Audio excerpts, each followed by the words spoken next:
Hello my dear students. बच्चों देखो यहाँ पे समरी राइटिंग का जो है बहुत सारे बच्चे ये 3 मार्क्स जो है वो मिस कर देते हैं।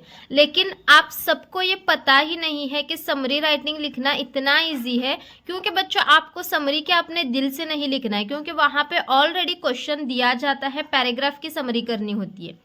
क्वेश्चन क्या होता है, आपको right a summary of the above extract by using the following points. सिर्फ अबो एक्सट्रैक्ट का यूज करके आपको समरी बनानी होती है। तो बच्चों improvement exam and re exam जो भी बच्चे देने वाले वो बच्चे बहुत ही ध्यान से देखना। अदर सब बच्चों के लिए भी है वैसे भी। तो समरी राइटिंग कैसे लिखते हैं, आज एक ऐसी इजी ट्रिक बताऊंगी जिसका आप यूज करके 3 आउट ऑफ 3 मार्क्स आराम से ले सकते हो। स्मूथली आपको 3 आउट ऑफ 3 मार्क्स मिल सकते हैं। बच्चों समरी राइटिंग का देखो मेन सबसे ज्यादा मुद्दा जो मेन पॉइंट होता है ना समरी राइटिंग के अंदर, उसका क्या होता है कि समरी राइटिंग में बच्चों आपको हेडिंग कंपलसरी डालना पड़ता है। जब तक आप हेडिंग नहीं डालोगे तब तक आपको वहां पे मार्क्स नहीं मिलने वाले हैं। तो बच्चों इसके लिए सबसे पहले आपको हेडिंग डालना है समरी राइटिंग की, जो कि 1 मार्क के लिए हेडिंग कंपलसरी आपको डालना है। ठीक है बच्चों, तो चलो थोड़ा सा मैं आपको मार्किंग सिस्टम दिखा देती हूँ, फिर ट्रिक बताती हूँ कैसे करना है। देखो बच्चों इसकी मार्किंग स्कीम अगर हम देखेंगे ना, तो कवरिंग ऑल पॉइंट्स 1 मार्क। क्या करना है, पूरे पॉइंट्स को कवर करने के लिए आपको 1 मार्क होता है, लैंग्वेज एंड वोकेबलरी के लिए 1 मार्क होता है, और ग्रामर के लिए 1 मार्क होता है। ऐसा टोटल 3 मार्क्स होते हैं। लेकिन इसमें कंपलसरी हेडिंग को भी मार्क होता है। ये जो कवरिंग ऑल पॉइंट्स है ना, इसमें हेडिंग आपको कंपलसरी डालनी होती है।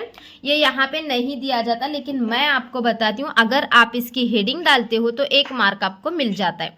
बच्चों इसके लिए आपको करना क्या है, देखो अब बच्चे बहुत सारे बच्चे पहले तो इसमें कंफ्यूज हो जाते हैं कि समरी राइटिंग करना किसका है।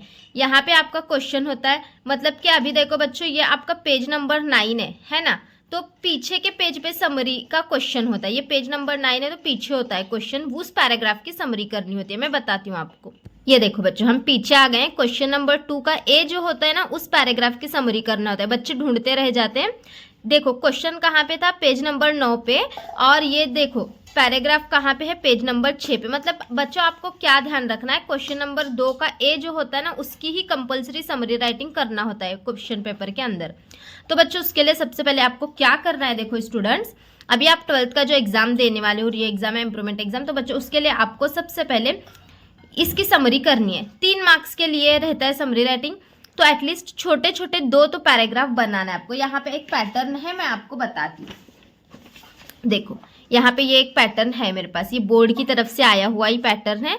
तो देखो हेडिंग है कंपलसरी, और हेडिंग डाल के यहाँ पे ये इतना कितने लाइन है, 1 2 3 4 5 6 7 लाइन्स हैं बस। क्यों, मैंने आपको पहले बताया बच्चों, अगर कोई क्वेश्चन 3 मार्क्स के लिए होता है तो एटलीस्ट उसमें 6 लाइन होना चाहिए। तो अभी यहाँ पे 7 to 8 लाइन्स हम एक्स्ट्रा लिख सकते हैं। तो इसके लिए बच्चों आप सबसे पहले आपको करना क्या, देखो हेडिंग डालना है।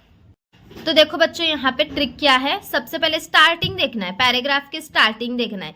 Change is the only constant.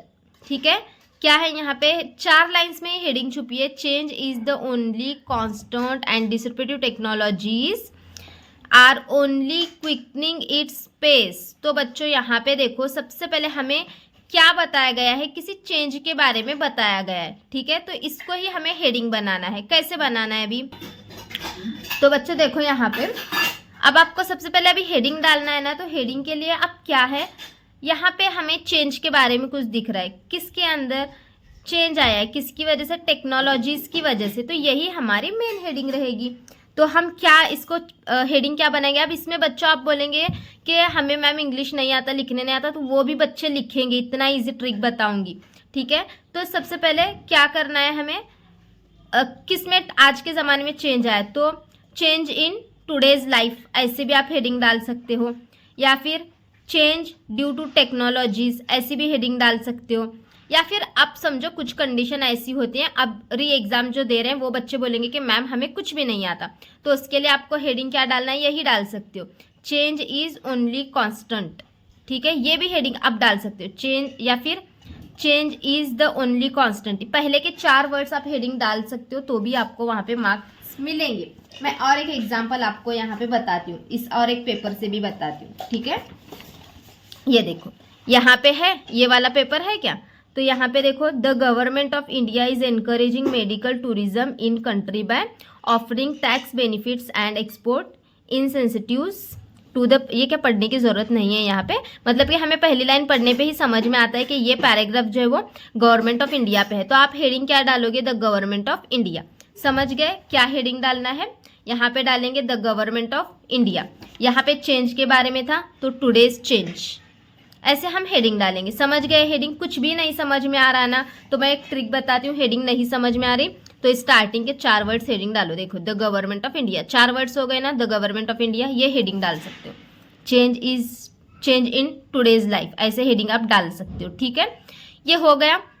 अब हेडिंग डालने के बाद मेन पॉइंट्स अब हमें लिखना है। लिखते वक्त देखो बच्चों, जिनको आता है वो तो लिख लेंगे, समझ के कुछ पॉइंट्स इधर उधर करके लिख लेंगे, लेकिन अब जिनको इंग्लिश कुछ नहीं आता वो बच्चे क्या करेंगे, तो उनके लिए मैं एक ट्रिक बताती हूँ। आपको क्या करना है, कभी भी यहाँ स्टार्टिंग से नहीं करना है। ठीक है, कोई भी बीच बीच में के पॉइंट लो, जैसे कि today we are facing a large number of disparity force especially those caused by technology. ठीक है, उसके बाद ये एक पॉइंट लिखा आपने, फिर उसी के आगे कंटिन्यू करना है, जैसे कि today when we look the leading companies in the world by market capitalization they are all companies that receives. ऐसे पॉइंट आपको क्या करना है, एक के आगे एक के आगे एक लिख के एक पैराग्राफ बनाना है। समझ में आ गया ट्रिक क्या करना है, पहले के 4 वर्ड्स को देख के हेडिंग डालना है, आपको 1 मार्क मिल गया।